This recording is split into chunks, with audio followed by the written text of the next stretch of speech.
আসসালামু আলাইকুম। বিগত বছরে বিভিন্ন চাকরি পরীক্ষা আসা প্রশ্নোত্তর থেকে বাংলাদেশ বিষয়াবলীর দ্বিতীয় পর্বটি দেখার জন্য আপনাকে স্বাগতম জানাচ্ছি।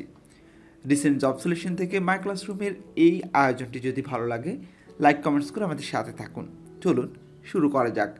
আজকের প্রথম প্রশ্নটি হচ্ছে বাংলাদেশ খাদ্য ও কৃষি সংস্থা FAO এর সদস্য পদ লাভ করে কত তারিখে? বাংলাদেশ এই FAO এর সদস্যপদ লাভ করে 12 নভেম্বর 1973 সালে। নিচের কোনটি মুক্তিযুদ্ধের 1 নং সেক্টর ছিল? মুক্তিযুদ্ধের 1 নং সেক্টর ছিল চট্টগ্রাম। পদ্মা সেতুতে স্প্যানের সংখ্যা কতটি? পদ্মা সেতুতে স্প্যানের সংখ্যা হচ্ছে 41টি। 1972 সালে বাংলাদেশের সংবিধানের রাষ্ট্রীয় মূলনীতি ছিল কতটি? 1972 সালের বাংলাদেশের সংবিধানের রাষ্ট্রীয় মূলনীতি ছিল 4টি। আগরতলা ষড়যন্ত্র মামলার আসামির সংখ্যা কতজন ছিল? আগরতলা ষড়যন্ত্র মামলায় মোট আসামি ছিল 35 জন। মুজিবনগর সরকারের মন্ত্রিসভার সদস্য ছিলেন 6 জন। ঢাকা গেট নির্মাণ করেন হচ্ছে মীর জুমলা। বাংলাদেশের মুক্তিযুদ্ধের সর্বাধিনায়ক ছিলেন বঙ্গবন্ধু শেখ মুজিবুর রহমান। বাংলাদেশের স্বল্পোন্নত দেশের তালিকায় অন্তর্ভুক্তির সাল এবং উন্নয়নশীল দেশের তালিকায় উত্তরায়ণের সাল কোনটি? বাংলাদেশ স্বল্পোন্নত দেশের মধ্যে অন্তর্ভুক্ত হয়েছিল 1975 সালে, আর উন্নয়নশীল দেশে অন্তর্ভুক্ত হবে 2026 সালে। ঢাকা জলপাইগুড়ি রুটে চালু হওয়া ট্রেনের নাম কি? এই ট্রেনটির নাম হচ্ছে মিতালি এক্সপ্রেস। বাকলেন বাঁধ কোন নদীর তীরে অবস্থিত? বাকলেন বাঁধ হচ্ছে বুড়িগঙ্গা নদীর তীরে অবস্থিত। স্যাটেলাইট সমৃদ্ধ দেশগুলোর মধ্যে বাংলাদেশ কততম? স্যাটেলাইট সমৃদ্ধ দেশগুলোর মধ্যে বাংলাদেশ 57তম। বঙ্গবন্ধু শেখ মুজিবুর রহমানের 7ই মার্চের ভাষণকে কেন্দ্র করে নির্মীয় পূর্ণদৈর্ঘ্য চলচ্চিত্র কোনটি? এই চলচ্চিত্রটির নাম হচ্ছে তর্জনী। বাংলাদেশের সংবিধানের মোট অনুচ্ছেদ কয়টি? বাংলাদেশের সংবিধানের মোট অনুচ্ছেদ হচ্ছে 153টি। কোন আমলে প্রাচীন বাংলার গৌরব মসলিন কাপড় ঢাকায় তৈরি হতো? মুঘল আমলে। Which one was of the naval sector in the Liberation War of Bangladesh? স্বাধীনতা যুদ্ধের সময় বাংলাদেশের নৌ সেক্টর ছিল 10 নম্বর sector. In which Indian state Bharat Bangla Maitri Udyan is located? Bharat Bangla Maitri উদ্যান ভারতের ত্রিপুরায়। What was the title of the largest crop field mosaic the Guinness World Record recognized recently? Crop field মানে শস্য ক্ষেত্রের সবচেয়ে বড় ইমেজ নিয়ে গিনেস ওয়ার্ল্ড বুকে রেকর্ড করেছে কোনটি? সঠিক উত্তর হচ্ছে শস্যচিত্রে Bangabandhu. What was the former name of Bhasanchar? ভাষানচরের ফর্মার নেম হচ্ছে ঠেঙ্গারচর।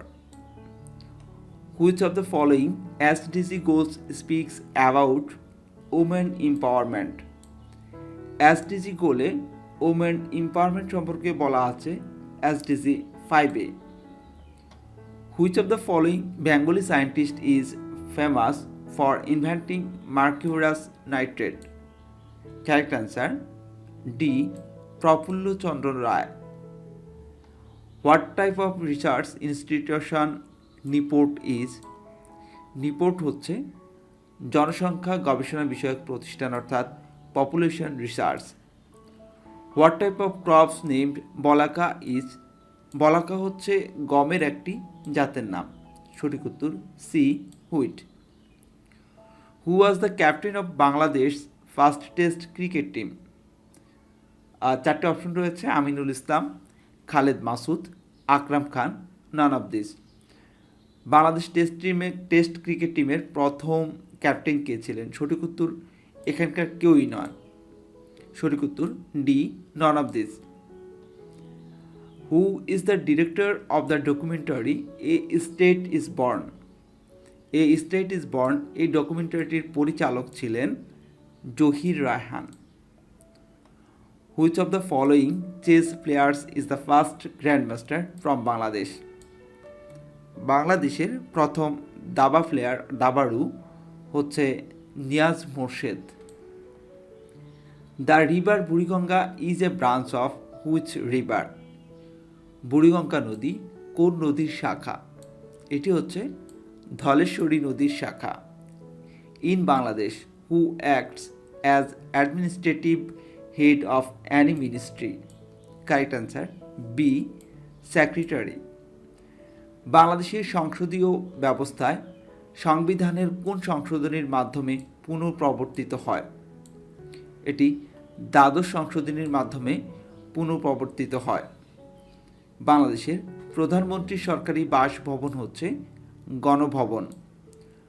সবকটা জানালা খুলে দাও না এই গানটির সুরকারকে? এই গানটির সুরকার হচ্ছেন আহমেদ ইমতিয়াজ বুলবুল।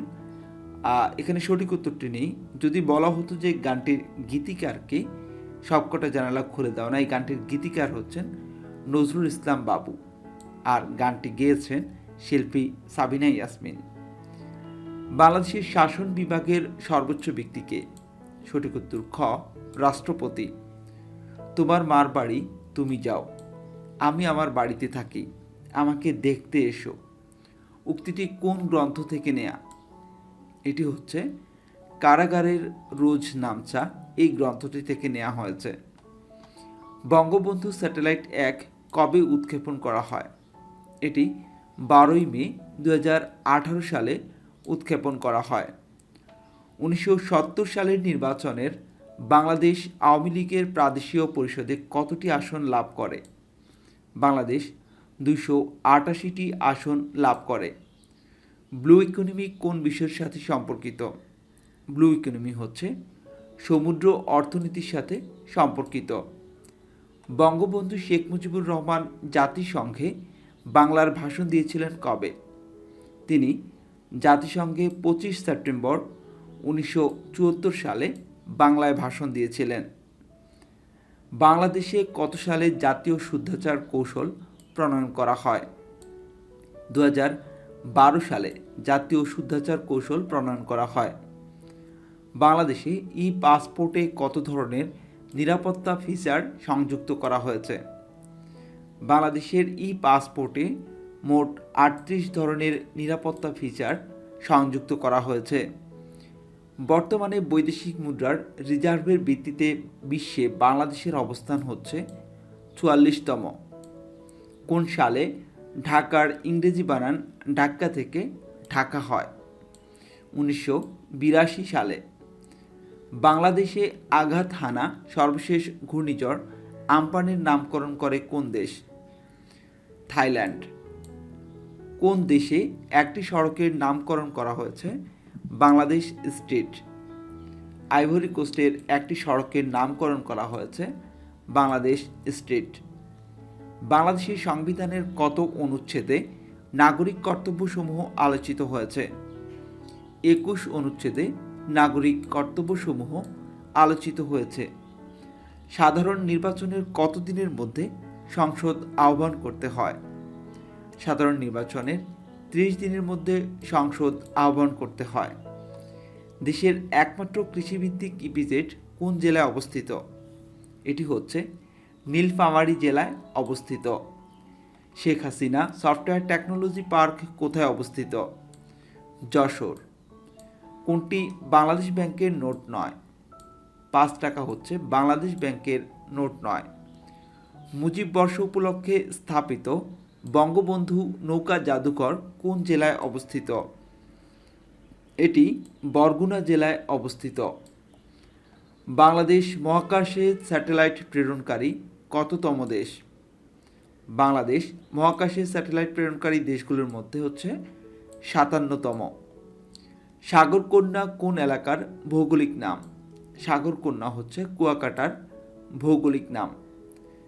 জাতিসংঘের কততম অধিবেশনে বাংলাদেশ জাতিসংঘ সদস্যপদ লাভ করে? জাতিসংঘের 29তম অধিবেশনে বাংলাদেশ জাতিসংঘের সদস্যপদ লাভ করে। বাংলাদেশের গ্রামের সংখ্যা কত? বর্তমানে বাংলাদেশের গ্রামের সংখ্যা 87,391টি। বর্তমানে বাংলাদেশের জনগণের মাথা পিছু আয় কত? নভেম্বর 2021 বাংলাদেশের জনগণের মাথা পিছু আয় ছিল 2,554 মার্কিন ডলার। বর্তমানে বাংলাদেশের জনগণের মাথা পিছু আয় হচ্ছে 2,591 মার্কিন ডলার। স্বল্পোন্নত দেশ থেকে উত্তরণের জন্য বাংলাদেশ চূড়ান্ত সুপারিশ লাভ করে কোন তারিখে? 26 ফেব্রুয়ারি 2021 তারিখে। BCS পরিচালিত HIES 2016 মোতাবেক পল্লী এলাকার অতি দারিদ্র্যের হার কত? 14.9%। ফার্মার রেশিও কি? ফার্মার রেশিও হচ্ছে আয় বৈষম্য পরিমাপের সূচক। একটি বাড়ি একটি খামার কার চিন্তা প্রসূত প্রকল্প? এটি হচ্ছে মাননীয় প্রধানমন্ত্রী শেখ হাসিনার চিন্তা প্রসূত প্রকল্প। এবারে আজকের কুইজ পর্বটি দেখব। এতক্ষণ ধরে যে টিউটোরিয়ালটি দেখছিলেন সেখান থেকে 3টি প্রশ্ন থাকবে, আশা করছি উত্তর দিবেন। প্রথম প্রশ্নটি হচ্ছে, ঢাকা জলপাইগুড়ি রুটে চালু হওয়া ট্রেনের নাম কি? দ্বিতীয় প্রশ্নটি হচ্ছে, বাংলাদেশের পাসপোর্টে কত ধরনের নিরাপত্তা ফিচার সংযুক্ত করা হয়েছে? আজ এ পর্যন্তই। এতক্ষণ পর্যন্ত মাই ক্লাসরুমের সাথে থাকার জন্য ধন্যবাদ। আসসালামু আলাইকুম।